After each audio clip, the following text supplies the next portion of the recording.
নমস্কার প্রিয় বন্ধুরা, আশা করি আমরা সকলে ভালো আছেন। তারা একবার নতুন ভিডিওতে আপনাদের সকলকে স্বাগত জানাই। তো ইতিমধ্যে জেনে গেছেন যে পিএসসির তরফ থেকে যে মিসলেনিয়াস সার্ভিস পরীক্ষা হবে তার বিজ্ঞপ্তি প্রকাশিত হয়েছে।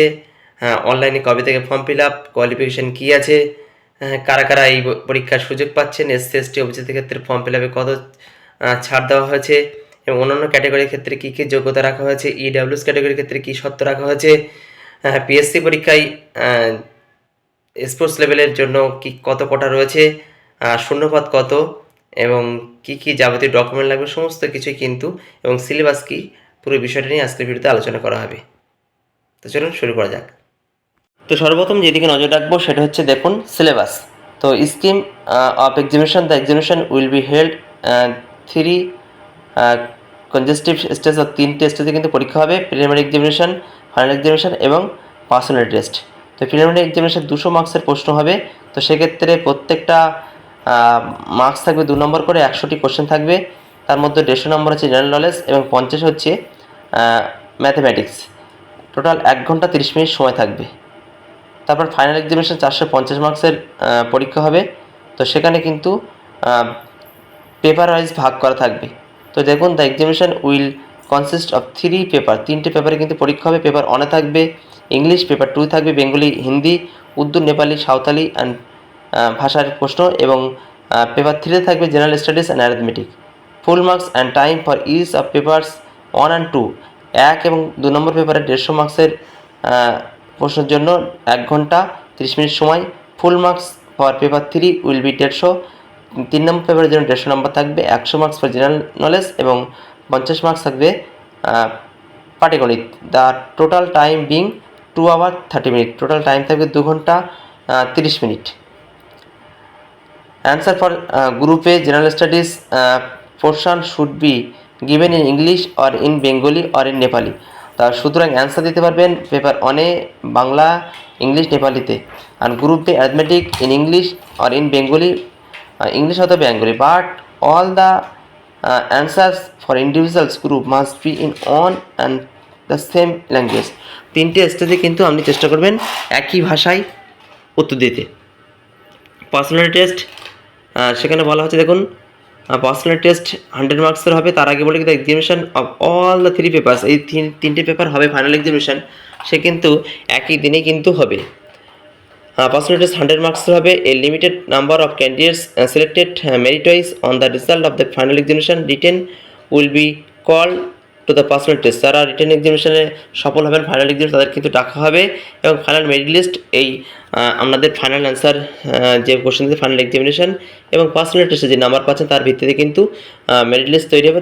সিলেবাস ফর দ্য এক্সামিনেশন যদি দেখা যায় পেপার 1-এর ক্ষেত্রে কী হবে দেখুন, পেপার 1-এর ক্ষেত্রে questioning may be asked on all or any of the following language. তো সর্বপ্রথম বলে রাখি যে জেনারেল স্টাডিজ বিভিন্ন জায়গা থেকে হতে পারে এবং অ্যারিথমেটিক কিন্তু মাধ্যমিক যে board, West Bengal board of secondary education, সেই মাধ্যমিক লেভেলের কিন্তু প্রশ্ন তৈরি হবে, অর্থাৎ অঙ্কের প্রশ্ন কিন্তু মাধ্যমিক সিলেবাস অনুসারেই হবে। পেপার 1-এর ক্ষেত্রে ইংলিশ প্রশ্ন কী হতে পারে, drafting of a report from points of material supplied, রিপোর্টের পয়েন্ট দেবো সেই অনুযায়ী রিপোর্ট লিখতে হবে। Translation from Bengali, Hindi, Urdu, Nepali, Santali as the case may be to English. আর ইংলিশের একটা প্যারাগ্রাফ দিতে পারে, সেখান থেকে বাংলা, হিন্দি, উর্দু, নেপালিতে ট্রান্সলেশন করতে হতে পারে। Containing a purpose passage, summary precis লিখতে হতে পারে। Correct use of words, correction of sentence থাকতে পারে।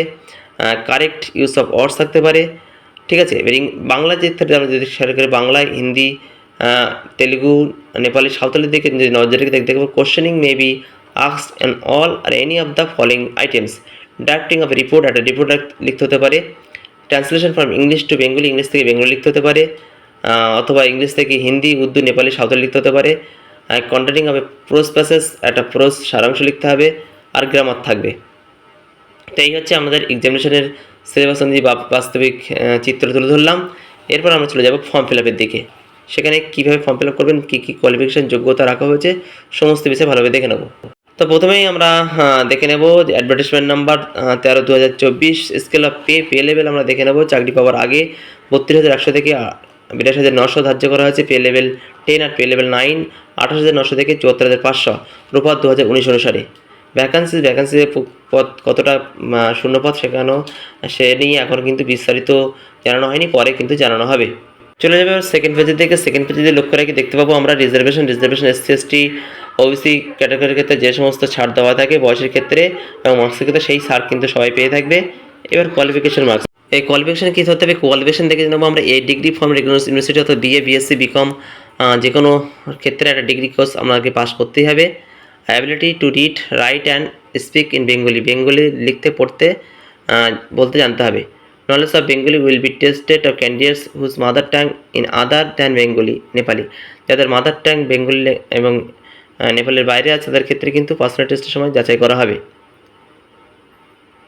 আদার requirements, the candidate must be a citizen of India, ইন্ডিয়ার নাগরিক হতে হবে। Such other nationals as declared eligible by the government of India, এবং গভর্নমেন্ট অফ ইন্ডিয়ার তরফ থেকে যে সমস্ত যোগ্যতা ধার্য করা আছে অন্য ন্যাশনালের ক্ষেত্রে সেটা কিন্তু ধার্য হবে। ফিস দেখে নেব, ফিস কত হারে ধার্য করা আছে? ফিস 160 টাকা, রুপিস অনলি 160 অনলি, এবং এসসি এসটিদের ক্ষেত্রে ওবিসির ক্ষেত্রে কিন্তু ছাড় দেওয়া হয়েছে এই ফিস, সুতরাং এরা কিন্তু ফিজে ছাড় পাচ্ছেন। পরের পেজে আমরা দেখে নেব স্পোর্টসম্যানের ক্ষেত্রে কিছু ছাড় দেওয়া আছে। International competition, national competition, inter university tournament, national sports games for school education. তো এই সমস্ত ক্ষেত্রে আমরা যদি সার্টিফিকেট পেয়ে থাকেন তাহলে কিন্তু আপনারা এই পরীক্ষার ক্ষেত্রে একটা বিশেষ সুযোগ পাচ্ছেন, আমাদের কিন্তু আলাদা কোটায় সুযোগ দেওয়া হবে। তো সেক্ষেত্রে ইডব্লিউএস ক্যান্ডিডেটের ক্ষেত্রে নির্দেশিকা দেওয়া হয়েছে সেই সার্টিফিকেট যোগ্যতা অর্জন করবে কারা, কী কী থাকলে এই সার্টিফিকেট গ্রহণযোগ্য হবে সেই নিয়ে বিস্তারিত কিন্তু আলোচনা করা হয়েছে। Document candidates should be Indian citizen, এবং টোটাল 11টি ডকুমেন্টস রাখা হয়েছে। প্যান কার্ড, মাধ্যমিক সার্টিফিকেট, ভোটার কার্ড, এই ডকুমেন্টগুলো কিন্তু আমাদের অবশ্যই কিন্তু আমাদের থাকতে হবে। ল্যাঙ্গুয়েজ অফ দ্য এক্সামিনেশন সেটা নিয়ে আগে আলোচনা করা হয়েছে। ক্যাটাগরি ওয়াইজ কোয়ালিফিকেশন মার্কস কত ধরা হয়েছে? আন্ডার রিজার্ভের ক্ষেত্রে 40%, ইডব্লিউএস ক্ষেত্রে 40%, ওবিসি এ বির ক্ষেত্রে 38%, এসসিদের ক্ষেত্রে 35%, এসটিদের ক্ষেত্রে 30%, আর পিডব্লিউবিডি 30%, এবং স্পোর্টসম্যান পার্সেন্টের ক্ষেত্রে 40%। তো এই হচ্ছে আমাদের টোটাল কত মার্কস পেলে পাস করবেন প্রিলিমিনারি এবং মেনে, সেটা কিন্তু বিস্তারিত আলোচনা করা হয়েছে। List of the personal preliminary examination centre ধার্য করা হয়েছে। কতগুলো টোটাল মোট সেন্টার দেখতে পাচ্ছি আমরা 36। তো সেক্ষেত্রে আপনাদের লোকালিটি অনুযায়ী যে ক্ষেত্রে আপনি পরীক্ষা দিতে সুবিধা বোধ করবেন সেই অনুযায়ী কিন্তু আপনারা স্থানটি চয়েস করবেন।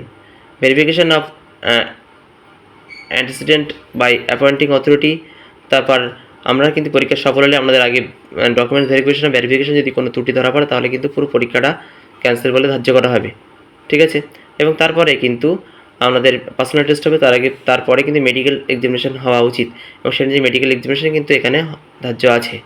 এবার যদি নজর রাখি তাহলে দেখতে পাবো, দেখুন commence submission of the online application 30/4/2026 থেকে অ্যাপ্লিকেশন শুরু হচ্ছে, তো আগামী 30শে এপ্রিল থেকে কিন্তু এই অনলাইন অ্যাপ্লিকেশন শুরু হবে।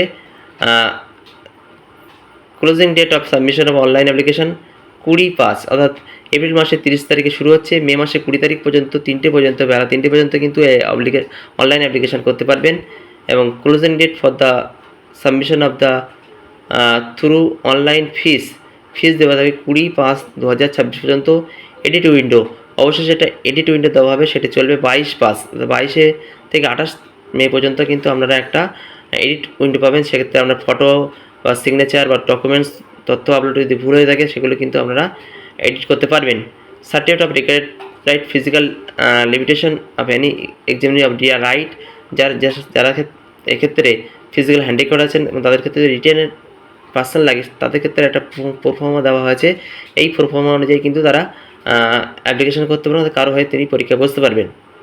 তারপর একটা ফর্ম দেওয়া হয়েছে, সেখানে sports level education national application থাকবে, এবং সেক্ষেত্রে স্পোর্টস পার্সন ন্যাশনাল লেভেলে থাকবে, স্পোর্টস স্টেট লেভেলে থাকবে, এবং কলেজ লেভেলে থাকবে, স্কুল লেভেলে থাকবে। সেই ক্ষেত্রে বিভিন্ন প্রোফর্মা দেওয়া হয়েছে, সেই প্রোফর্মা অনুযায়ী কিন্তু তাদের সার্টিফিকেট প্রোভাইড করতে হবে, তাহলে কিন্তু তারা একটা কোটাতে চাকরির সুযোগ পাবে এবং নাম্বারের ক্ষেত্রে কিন্তু ছাড় পাবে। পরপর সেই পেজগুলো কিন্তু স্ক্রিনে দেওয়া রয়েছে। তো ঠিক এই প্রোফর্মা অনুযায়ী কিন্তু আপনারা সার্টিফিকেট জোগাড় করবেন এবং ফর্ম সাবমিট করবেন। ক্ষেত্রে দেওয়া আছে ইউনিভার্সিটি কম্পিটিশন কেমন প্রভাব হওয়া উচিত সেই অনুযায়ী কিন্তু বিস্তারিত দেওয়া রয়েছে। তারপর দেখুন direction of school education West Bengal তরফ থেকে স্কুল লেভেলে যে সমস্ত খেলা হয়ে থাকে সেই স্পোর্টস লেভেলের যে পারফরম্যান্স সেটা কিন্তু এখানে দেওয়া রয়েছে, স্টেট লেভেল আর ন্যাশনাল গেমসের লেভেল, জাতীয় খেলা। তো সেক্ষেত্রে রাজ্য জাতীয় স্তরে স্কুল ছাত্রছাত্রী কোনো বা কলেজের ছাত্রছাত্রী কোনো সুযোগ সন্ধানী স্পোর্টসে অবদান রাখতে পারে তাহলে কিন্তু তার সার্টিফিকেট গ্রহণযোগ্য হবে। পরের পেজে যেটা খুবই ইম্পর্টেন্ট বিষয়, annexes the income of asset certificate to be produce by economically weaker section, valid for the year লেখা থাকবে, তার পাসপোর্ট সাইজ ফটো থাকবে, আর প্রুফও দেওয়া রয়েছে তার বাবার নাম, ঠিকানা, কত ইনকাম। তো সেক্ষেত্রে সত্য রয়েছে তারা কারা ইকোনমিক্যাল উইকার সার্টিফিকেট পেতে পারে। 5 acres agricultural land and above, residential flat 1000 square foot and above, residential plot 100 square foot yards and above of notified municipalities, residential plot of 200 square foot yards and above in mentioned municipalities. তো এইগুলো যদি থেকে থাকে, his her family does not own or possess any of the following assets, এইগুলো যাদের নেই তারা কিন্তু এই ইডব্লিউ সার্টিফিকেট পাওয়ার যোগ্য। এইগুলো থাকলে কিন্তু ইডব্লিউ সার্টিফিকেট তারা পেতে পারে না।